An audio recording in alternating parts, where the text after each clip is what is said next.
Thanks for tuning in to the HR Uprising podcast. I'm your host, Lucinda Carney. The HR Uprising is focused on helping forward-thinking people professionals deliver real lasting value in their organisations.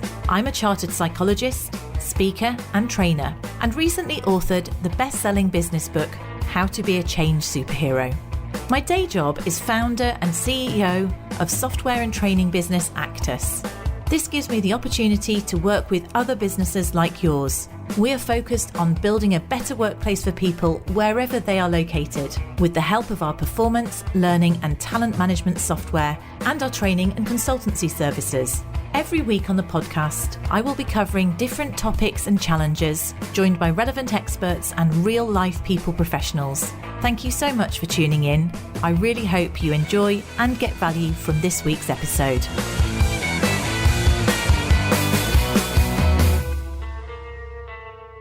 Hi there, just jumping on to let you know that our next open programme, How to Be a Change Superhero, that I run personally, is almost full, but we have a few more places. It kicks off on the 4th of November 2021. So if you'd like to know a little bit more about that, head over to the HR Uprising page and you'll be able to see a bit more information on the 3-module programme. It's all virtual, it's highly personalised.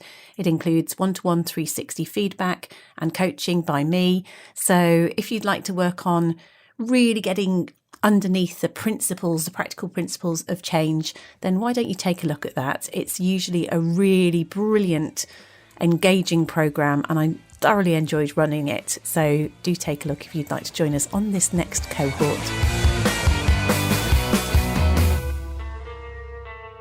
Hello and welcome to this week's HR Uprising episode.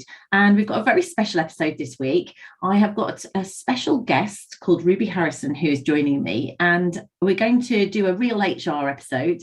And the reason I wanted to talk to Ruby was that she was our 1,000th member of the HR Uprising LinkedIn group. So we were really delighted to have somebody, especially because you're in a graduate HR role, Ruby. So it's perfect for you to learn lots from the members of the HR Uprising group. And so I thought it was just nice to get someone who's starting out their HR journey on the podcast and to get to know you a little bit. So welcome, Ruby. Do you want to tell us a little bit about what your role is? Yeah, thank you for inviting me. It was a nice little surprise after I joined the group. So I started in HR about 18 months ago. I joined the NHS graduate management training scheme. But when I was applying for that, I decided to apply for the HR stream. Mostly just because I thought it would be interesting. I thought the idea of kind of focusing a bit on the people who work for the NHS rather than a big patient focus kind of appealed to me a bit more. So I decided to just kind of give it a go. I started that in March 2020, which obviously... Pure COVID then, basically. Yeah, so I was in the office. My first role was I was part of a kind of divisional HR team in a hospital, and I was in the office for the first 2 weeks, and then obviously the first lockdown happened and we were all kind of told that we should go and work from home, which was quite hard because I hadn't really got to know how anything was sort of done or how anything worked at that point. So yeah, it was quite difficult, but the team I was in were really lovely. They just they kept in touch the whole time and they included me in all of the sort of team catch-ups and everything. So I still got to feel like I was part of the team. But it was obviously not the kind of introduction either to the NHS or to HR that I was expecting. Yeah.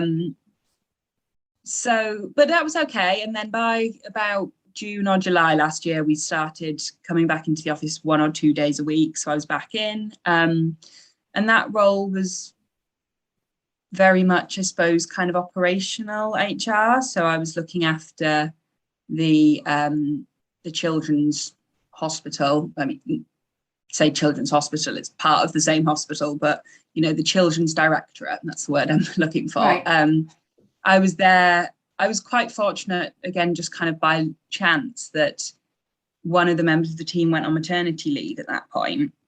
So I basically kind of stepped into her role, which was good because rather than just doing bits and pieces here and there, I had kind of a defined area to look after. So I mostly, I suppose, was doing absence, you know, supporting with absence management. I supported in various ways, starting with note taking and then supporting investigations for a few disciplinary cases as well. So were you sort of shadowing people basically, and were you all working alongside somebody who was carrying it out and you were supporting? I was, at first I was doing that. So the first bit I was mostly shadowing, but then quite quickly they kind of gave me, with sort of the disciplinaries and things, I started off, I just sort of took notes in some meetings and hearings so that I was there. And then by the time I got to be sort of actually supporting an investigation, I kind of had, I suppose I was really familiar with the procedures and everything. And then my manager, who was the kind of deputy, the HR business partner, he was always sort of there to help. So I asked him and he would, you know, help me with drafting letters and help me with things like that. But I kind of mostly just sort, I suppose, kind of learned on the job in a way. And with absence management, I started off, you know, asking for lots of advice from the other people in the team and sending, you know, helping with that. And then started actually kind of going to some absence meetings, having, you know, discussed the case a bit with my manager, and then going to the absence meeting and kind of actually giving the advice myself. So I did get quite a lot of practical experience, which was really good. And what else did I do? I also did, so we did some work on kind of appraisals, and I sort of led the project to try and improve appraisal compliance. So I did quite a lot of that as well. But as I say, it was quite operational, quite sort of reactive. I was, you know, people would phone me or email me and ask for advice on what to do about, you know, maternity pay or maternity leave or sick leave and things like that. And I would kind of, I suppose at first I'd go and ask someone or I'd look at the procedure, and then as I got more confident I kind of could work out how to do it. So what did you do before? Because I was going to say, because if people are phoning you stuff, you don't necessarily know, you'd have to go and look that answer up yourself or ask somebody, I'm assuming, because you're new into the organisation, right? So is that what you're having to go and look it up or ask somebody, basically? Yeah, so most of the time if someone phoned me and asked if I couldn't give them an answer, I would say, I'd, you know, say, okay, I'll get back to you later, and I'd go and I'd ask someone else. Or if it was something I thought, you know, I knew was in a policy somewhere, I just needed to find it, I'd go away and look at that. But as I say, the team I was in were really, really supportive. So even if there wasn't anyone else in the office with me, or if I was at home, there'd always be someone sort of online who I could call, or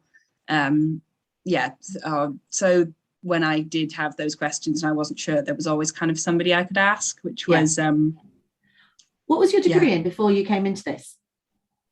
Well, so it's a bit weird. So I did medicine, but I didn't finish my degree. So I did a degree in medical science kind of halfway through, and then I was studying medicine. I was I was resetting my fourth year, and I decided it wasn't for me. So I decided that I didn't want to be a doctor, I suppose. And then, but after kind of taking a bit of time out and thinking about things, I realised that I thought I probably did still want to work in the NHS or in healthcare. Got you. Which is what kind of got me looking at the the NHS graduate scheme, but obviously just kind of coming at it almost from the opposite side. Interesting. So did you, how did you decide on HR when you applied to it? Did you have to choose a certain stream of which HR or business, or were the different streams to choose, or finance or something to choose from? Yeah, so there's loads of different streams in the NHS graduate scheme. The main ones are general management and finance, and then there's HR. They also have ones in things like health informatics and health policy.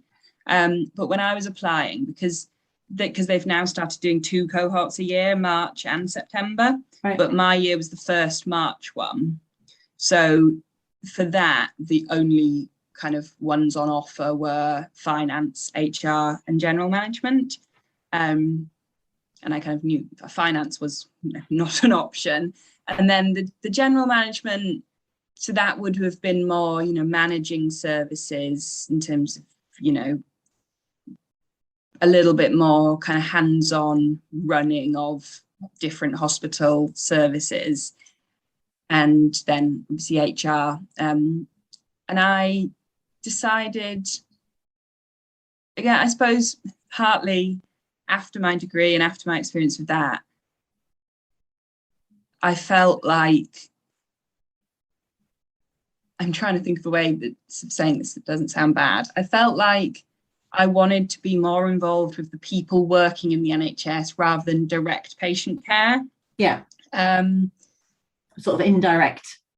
Yeah. The kind of patients. Yeah. Helping, obviously supporting, the running of the NHS, which is all about patient care at its heart, but without kind of actually directly doing that myself. That was just kind of me in a way. And also I thought that HR has more of kind of a wider, I suppose, options for the future, in terms of being able to kind of take what I learn in the NHS and transfer it elsewhere. Not that I kind of know that I will do that in the future, but just that I think, yeah, it's very transferable. It will be. Yeah. Absolutely, definitely. I mean, and I'm sure you get a lot of really good insight into challenges, I suppose, in terms of all the transactional stuff. There's plenty of that going on to get experience of, isn't there, in the NHS? So you really can cut your teeth in terms of that, because it's and what better place also to support people, engagement as well, because it's so pressured, and so anything you can do to be supportive in that area is definitely a beneficial, a great place, I would say, to cut your teeth. What aspects of HR, I appreciate, obviously, to start off with, it is going to be quite a lot of the operational stuff.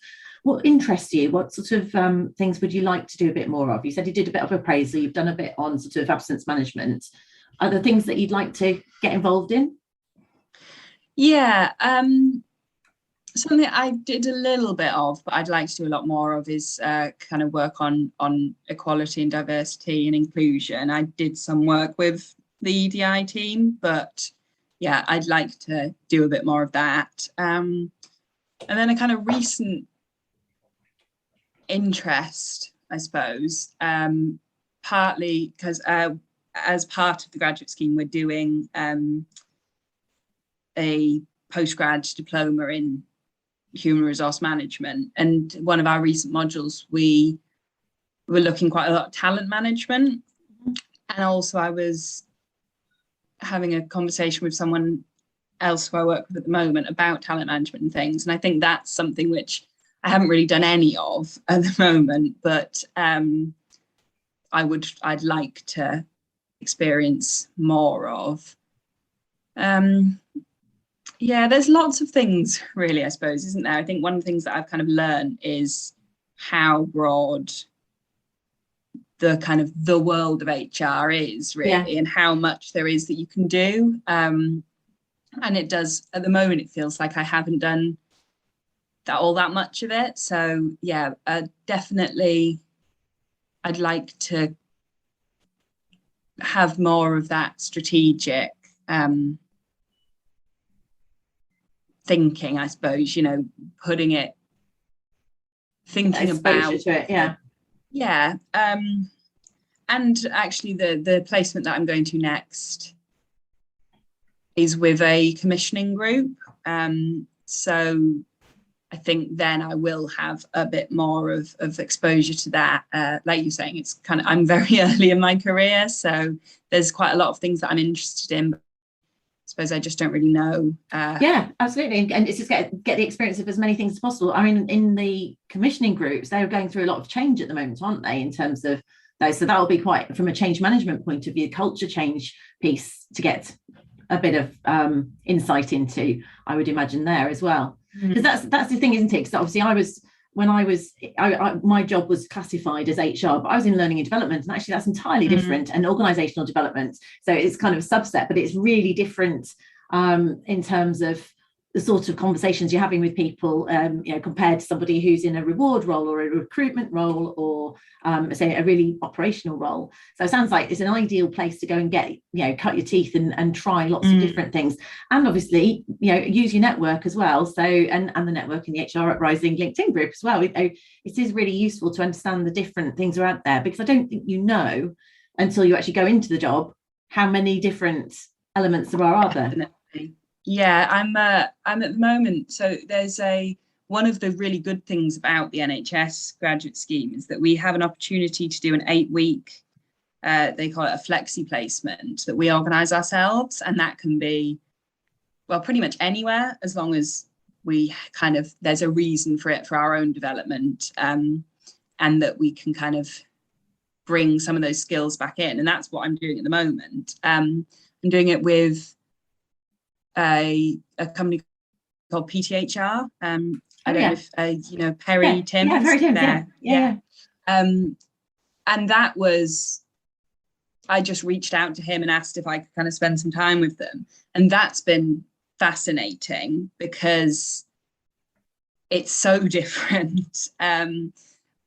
Partly the size of the organization, but the way that they work and the things that they do, and because they aren't doing very much of that sort of operational transactional HR. They're much more focused on transformation and teams and managing that. So that's been really fascinating, and has really opened my eyes to some of the different sides of HR. So, and Perry's a great person to live. Funnily enough, I've got his book right by me. Here you go, The Energized Workplace. So he's a great person to learn from, I'm sure, and great fun and great energy.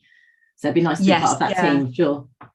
Yeah, no, the whole team is so lovely. And again, it's been interesting doing that remotely, and they have a really good way of making you feel like part of the team, even though I haven't obviously met any of them in real life. So that's really, really good. And it's just interesting to get that different experience. And hopefully then when I go back into my next placement, and we're that will be more focused probably on the big changes going on in commissioning at the moment, and hopefully some of what I've got in the last 6 weeks now will help with Definitely. that.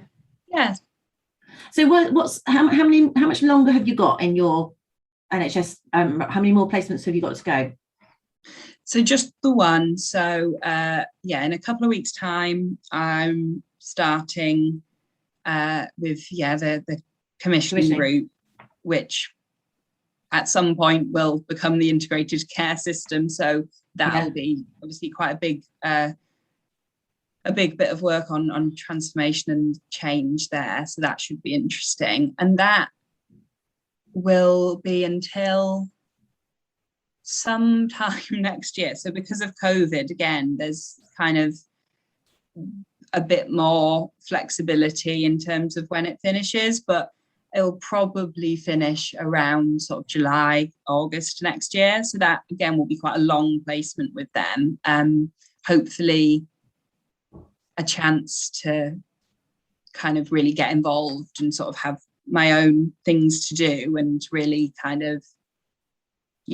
do that work get quite involved in it and get quite a kind of good knowledge. And then, next summer, I'll finish my postgraduate diploma and finish the scheme. And then that'll be when I'll be kind of, well, obviously a bit before then, I'll be looking at what I do next. Okay, so it's not automatically in the NHS, but you, in principle, you can apply to within the NHS, or you can look outside of the NHS at that stage for roles.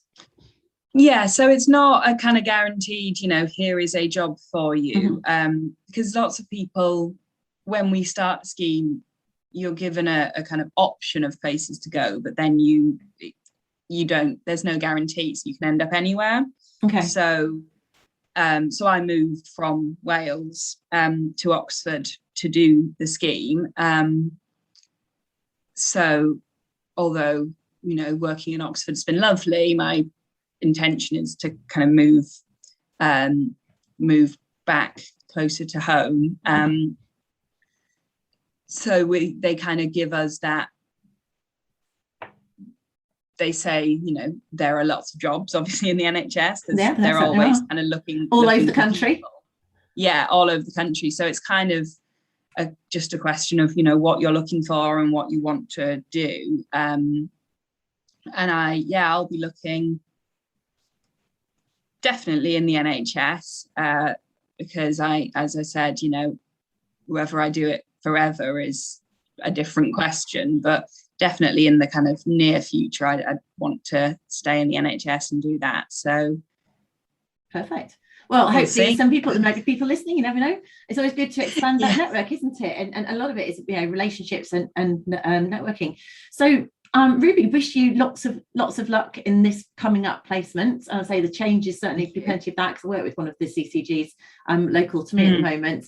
And wish you lots of success to your future career, and do use our network, and to listeners out here, and other people in similar positions, wish you lots of success with your ongoing HR career. Thank you for being our 1000th member of the HR Uprising group, and hopefully we can get lots of people talking and sharing ideas and their experiences and in terms of that. So thank you for coming on. Yeah, thank you very much. Cheers, Ruby. Thanks. I really hope you found this week's episode useful and enjoyable.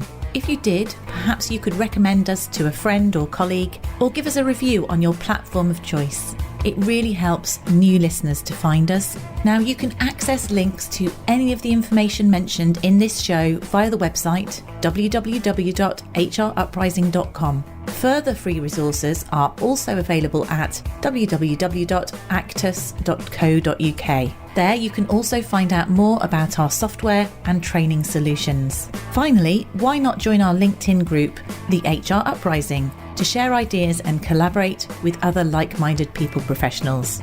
Thank you for listening to the HR Uprising podcast.